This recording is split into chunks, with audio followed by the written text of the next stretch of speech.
Hey everyone, the situation in LA is not good. Many people are suffering, and so what we want to do here is try to raise money for them. The nonprofit we're choosing to support is the World Central Food Kitchen. They are on the ground in LA giving out meals to first responders, to victims. You'll see a donate button here on YouTube. When you donate through that button, it goes directly to World Central Food Kitchen, and YouTube does not take their Dane Guild or cut, a 30% cut. Blah. No, they don't do it, which is great. So your dollar is going straight to them. So if you can support them, thank you. Also, Joe and I had a swear jar. We still have it going, and every year we settle up and we donate to a nonprofit that we choose. And this one is Families Feeding Families. We donated $700 to them, and they were able to provide meals to people in Texas. My cousin works in a nonprofit, and he said we planned to serve 1,200 meals. We served 1,400, which included 200 to seniors in both Dallas and Tarrant County. So thank you, and thank you to the community. If you can, as a reminder, hit that donate button. Now let's get to our interview with Matt and talk to you all later. Peace. Welcome to the SVIC podcast, where we deliver tech insights without the hype. Join my co-host, Joe Trinaski, and me, Jordan Thibodeau, as we break down the latest in tech, cut through the hype, and host top industry guests for exclusive insights.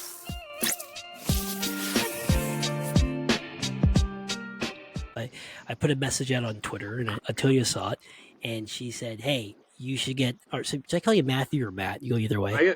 Either way, but Matt, usually my mom, when she's mad at me, calls me Matthew. Matthew! Matthew, you got the window open and the heat's going out. What's going on here? No. Exactly. Matt's mom's fantastic. I don't know her, but she's a fantastic person because Matt's fantastic. So Matt Baran is an architect and principal at Baran Studio Architecture. He's been doing this work for 30 years. He got his master's at the University of California, Berkeley in architecture.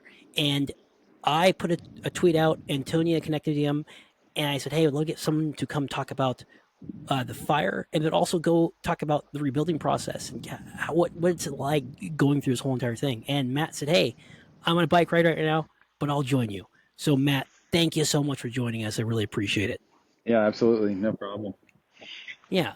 So first of all, let's start off. You mentioned, when we're talking, like right now it's a state of shock. What are you seeing down there? What are your friends going through? Love to hear your thoughts on this. Yeah, I mean, it's total devastation. I think that it's, as you say, it's all very shocking. I think that, I've talked to a few people and it's, I'm sure, surreal from the way they've described it. I think that, and I've been talking to people about what can we do? What can we do? And I think it's a little bit soon even to jump in before people can process it, as we were talking about earlier. I think there's, the fires are not even out, and it's swept through some areas where they're now taking stock. I mean, I have a friend who just sent me a video this morning that he had taken where he was out there. The fire was burning right up to his property line, and probably about to jump any minute into his house, and he was screaming for help to the fire department that was passing by. And through the smoke, this fireman comes out and, drags his hose off the truck and put it out, and he saved his house and two houses, next door to either side of him, and houses another block away just burned. I'm getting reports back from a friend who has a home on PCH in Malibu that it seems has survived. I don't know for sure. So I'm sort of surprised, but you're hearing some crazy stories of resilience too. I mean, which is impressive as well. But yeah, as far as, how quickly people can come to terms with this and process what's happened and then start to think about rebuilding, I'm not totally sure. I don't know when it's appropriate to start that conversation, but there are methods for getting things going very quickly, certainly, and we can talk more about that as well. Yeah. But I think that will be a challenge. It will definitely be a challenge. Exactly, and I like your points about just processing what's going on, because you got to go through the whole. Trying to think of natural disasters I've been through. Loma Prieta, that was a shaker, but it wasn't anything. We luckily it wasn't super major here in the area I was in. We didn't have any great destruction or whatnot, but I couldn't imagine what these people are going through right now in LA. Now, regarding once things settle, we got to think about like rebuilding. Um, Maybe for the noobs, you can kind of talk about just how is the permitting process a little bit more arduous in California compared to other states? And I'll just leave it open ended for what your thoughts are on this. Yeah, I mean, I guess, I can't say I could, how exactly they compare.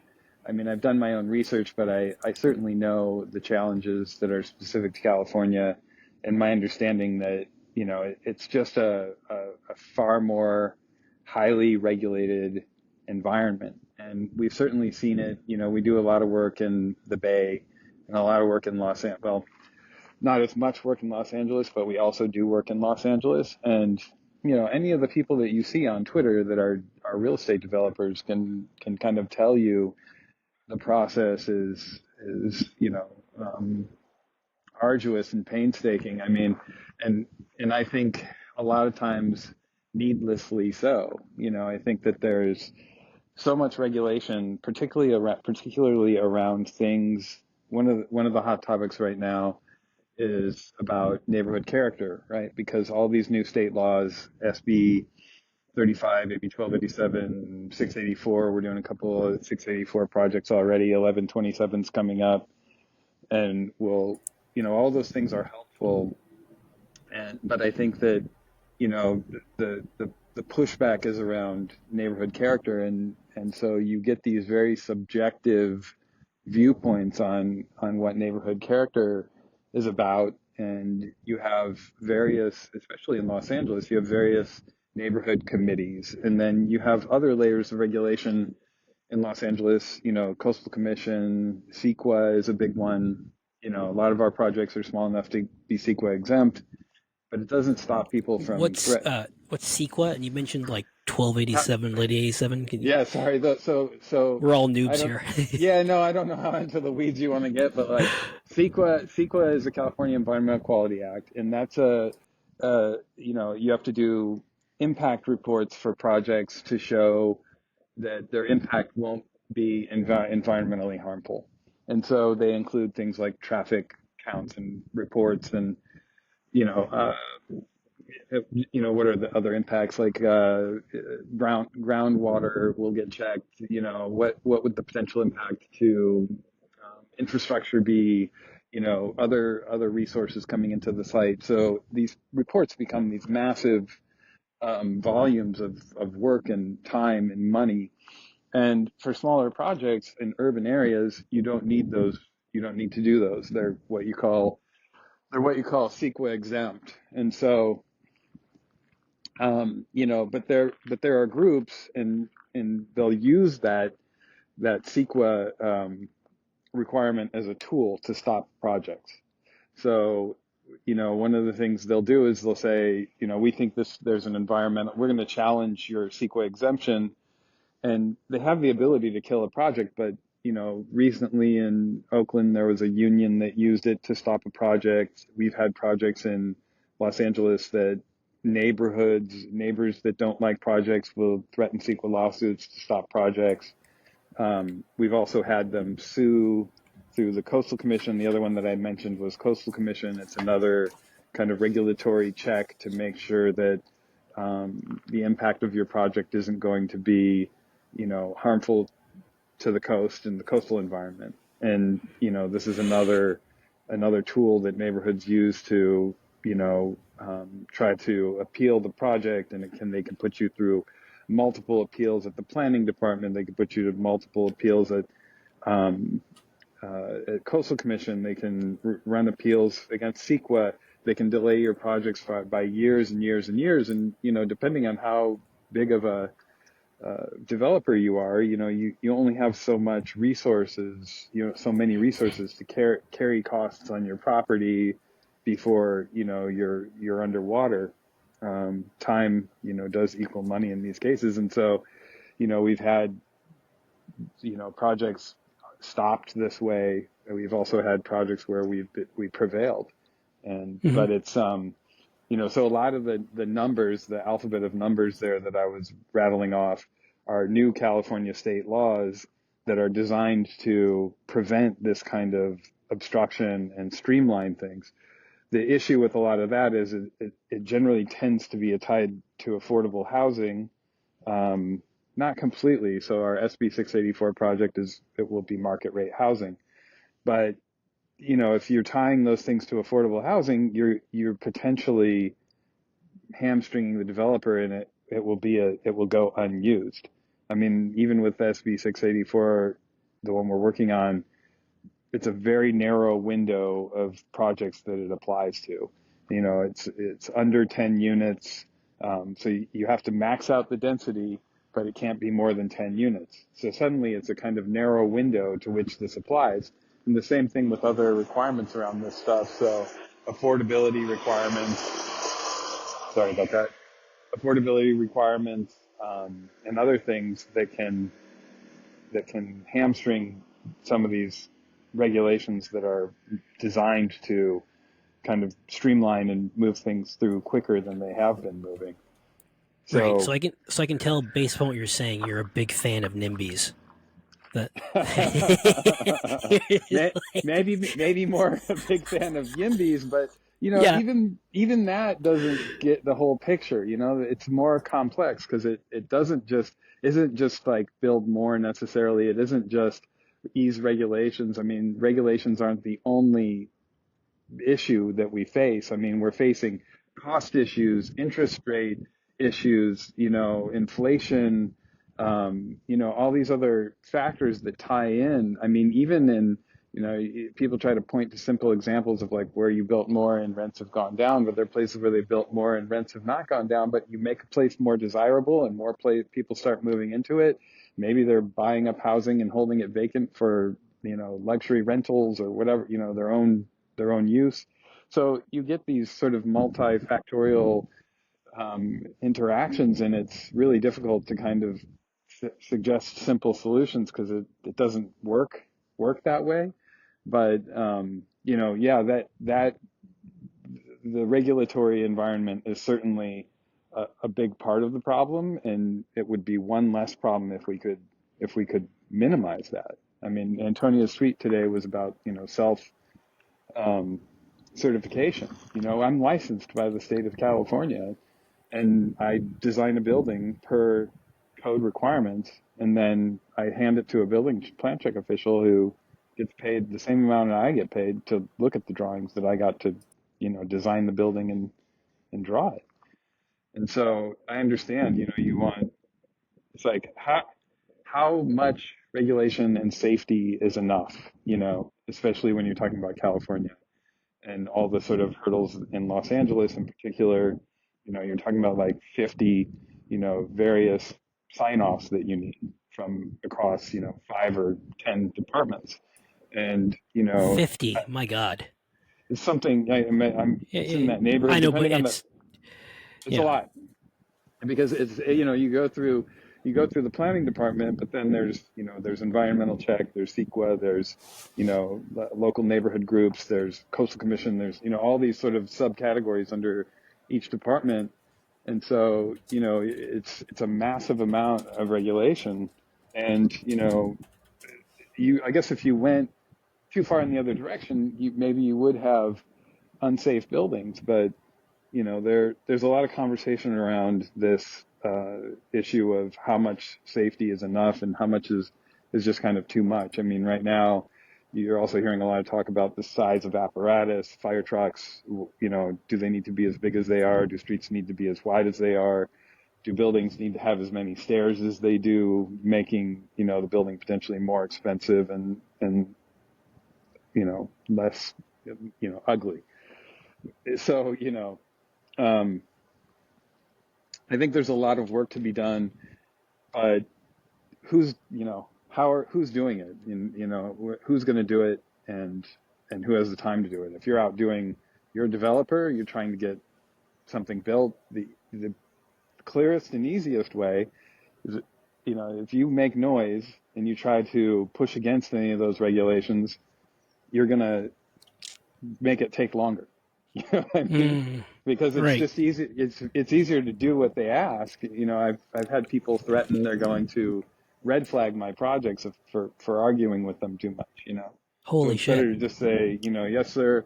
What do you want us to do? Than to say, hey, this regulation doesn't really make sense. But is this really the right thing to do? Because You're in a you hostage won't. situation. It sounds Yeah, similar to. in a I'm way, not going yeah. to get into like FDA and drugs or whatnot, but like I've heard the FDA process is arduous, rightfully so, because we don't want to have like snake oil in our medicine. But then That's the thing. if you don't complain about it though, if there are areas to improve and you want to complain about it, then it's like, well, then there's gonna be repercussions down the road for your next drug approval. So Right. And I really don't want to turn it political because I don't think mhm. it needs to be. But then you mentioned something like Tesla and you're going to turn it political. But, it's like they move, it's a sort of move fast and break things.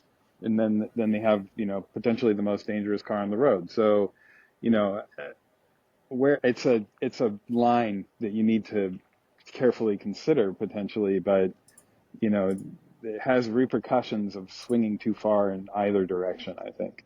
Very good point. See, you're a natural guest here because I talk about the pendulum. I love the pendulum theory of, well, not my theory, but politics of just how things swing too far. You have a counter revolution. Like, are you an Yeah, OG California? Were you California? Were you born and raised in I California?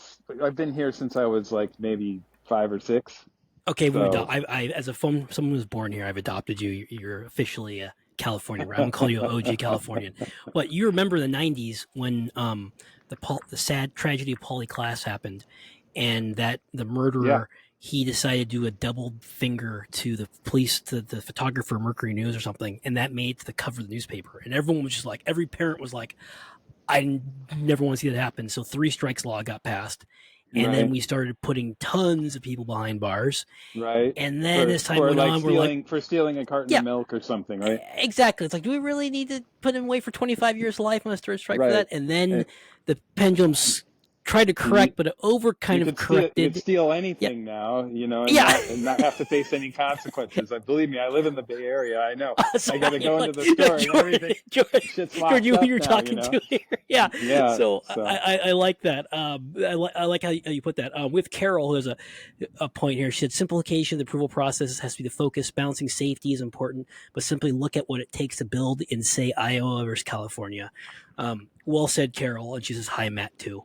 Um, no, everything you were saying definitely rings true, and I like how the point of how you said you can't just like sometimes we like to boil it down to a nice Twitter tweet of like this is how we fix everything, but these yeah. some of these issues are multifaceted. Yeah, no, I think they are complex. Again, it's kind of like who's studying them. And I guess that, okay, so this maybe is the government's place, right? I mean, they're the ones setting these regulations and they're the ones studying them. And, you can argue, oh, well, the government's it's bloated and, it's spending too much time on these things. But I think that's what it's there for. But it's like find ways to, this is the issue that I have in getting projects approved is getting to yes instead of getting to no, and it's like Hmm. I've had these conversations and it just seems like it's like I would like to do this, and it's like, well, let's find out a way we can make sure that you can't do that. And I had this conversation with the planner just the other day. I was like astounded. I said, well, here's how we see it. Here's the regulations we see it. And he's like, well, there's got to be something. There's got to be a way the reason you can't do this. And I'm just not seeing it right now, but I know there's a reason you can't do this. And it was like he was just so sad. He was sad and disappointed that he couldn't find a reason to say no.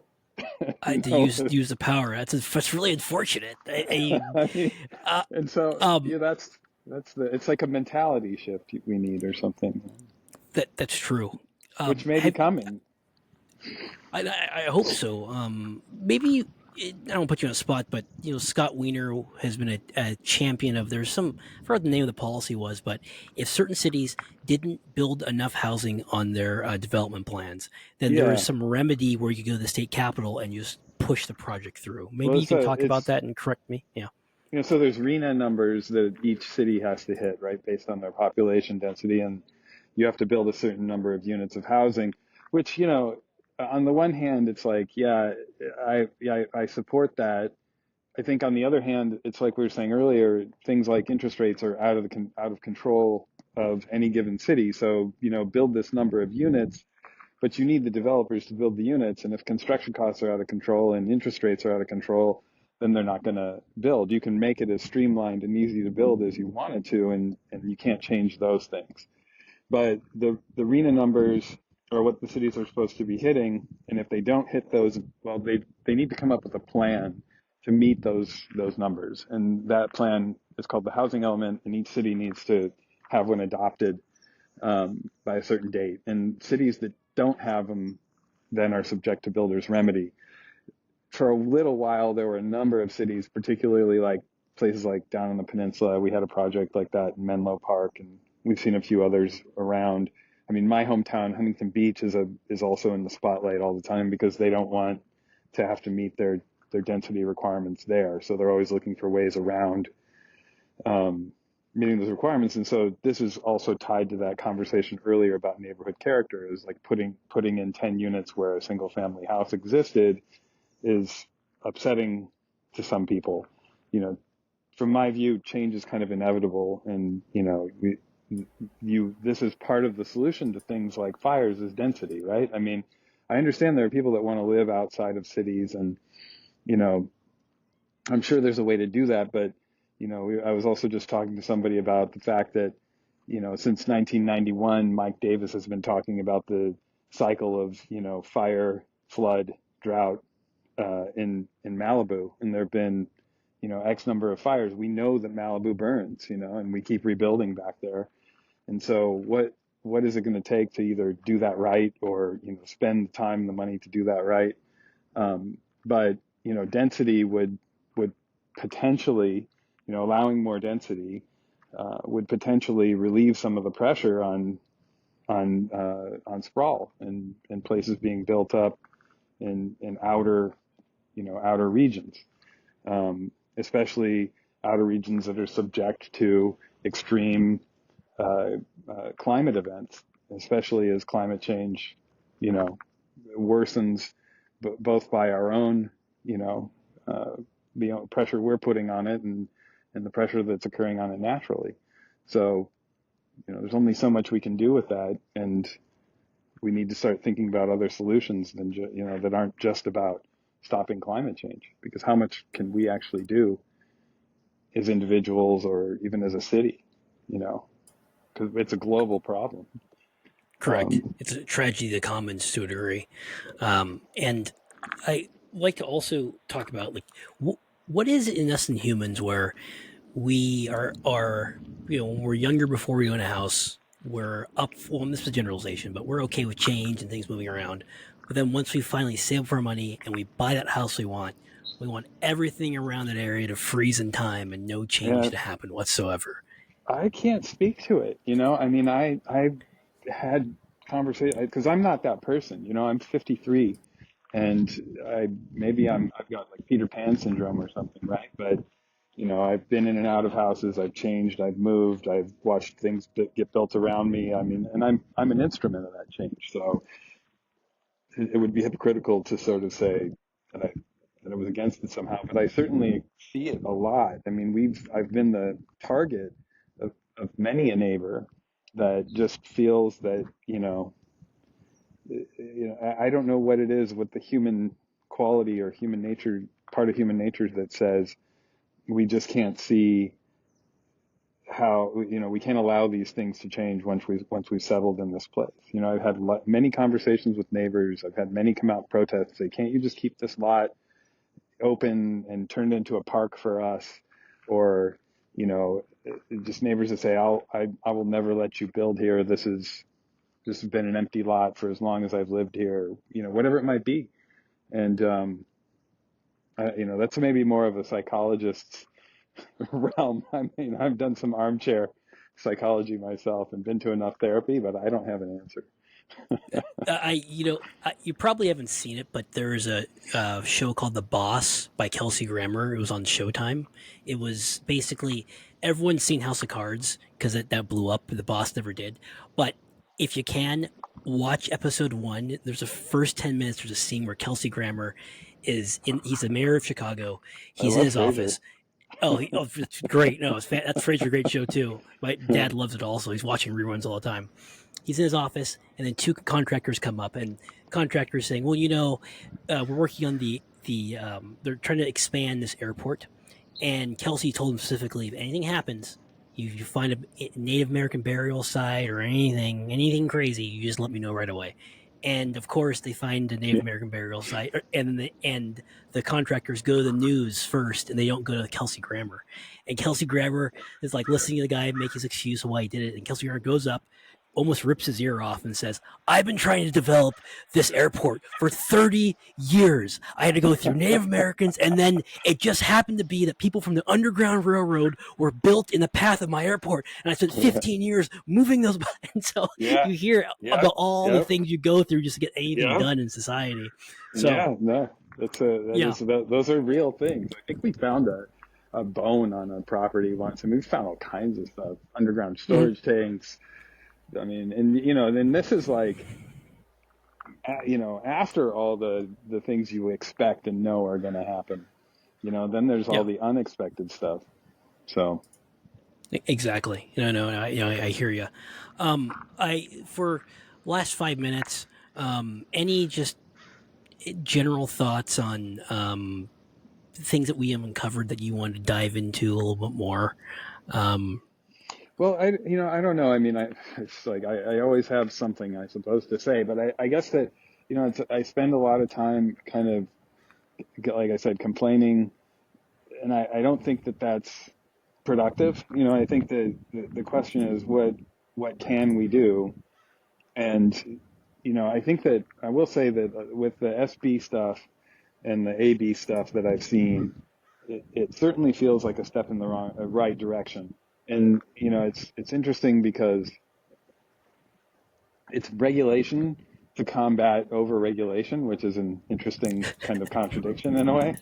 But until we kind of figure out that, we need to streamline some of these things on our own, I'm glad to see this, right? So, whatever we have to do to make those things happen, I think it's starting to work. I'm seeing, more work come through my studio now in terms of residential work in the last, maybe 4 or 5 months, partly and because of some of these laws. Certainly ADU law over the last few years even has brought more work through my office.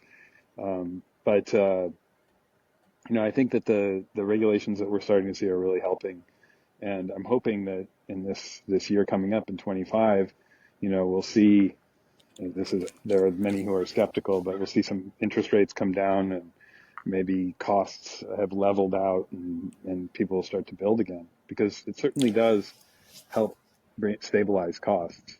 And, Right. especially in LA right now, people are going to need to get building again soon, and they're going to need to do it quickly. And nobody can sit around for 2 years waiting for a permit, because that's what it takes right now. Yeah, it's ridiculous. So thanks for bringing it up. I have a question about design.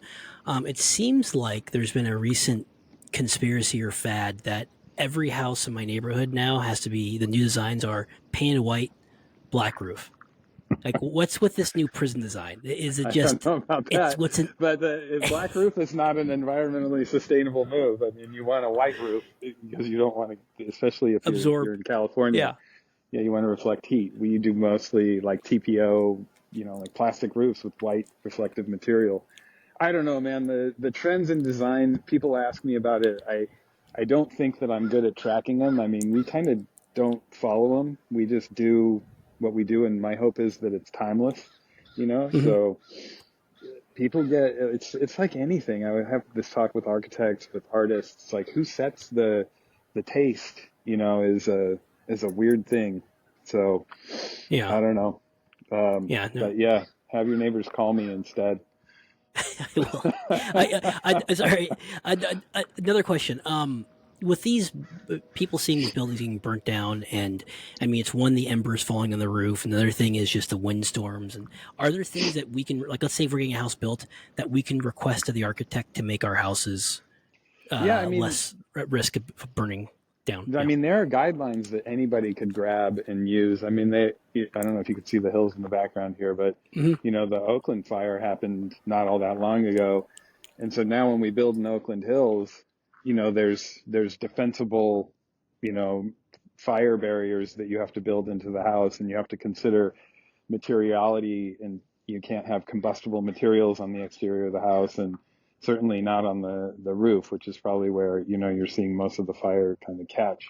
So, will the requirements increase? Will people do it organically? Will they want to pay for it? Because it will cost more, to build with incombustible materials. I mean, we build everything in California out of wood. I mean, that burns. So, you can fire treat wood, cost money. You can build out of other materials, concrete, costs money. So, we'll see. But we may see regulation both to get things done faster, but we might also see regulations around, limitations on construction in fire-prone areas, or limitations on what you can and can't build out of that might cost money as well. And it ultimately is that whole question, kind of speed versus safety. You have to have some balance of both. Yep, and that's true. Well, Yeah, Matt, absolutely. thank you so much Yeah. for joining. I really appreciate it. This has been absolutely fantastic. Thank you all for joining this to the live stream. If you can, if you have some spare money, if you could donate to World Central Food Kitchen, there's a link right here in the YouTube video. You just click donate. They're feeding people right now in LA who are struggling from this fire, and our hearts go out to all the people in the LA community.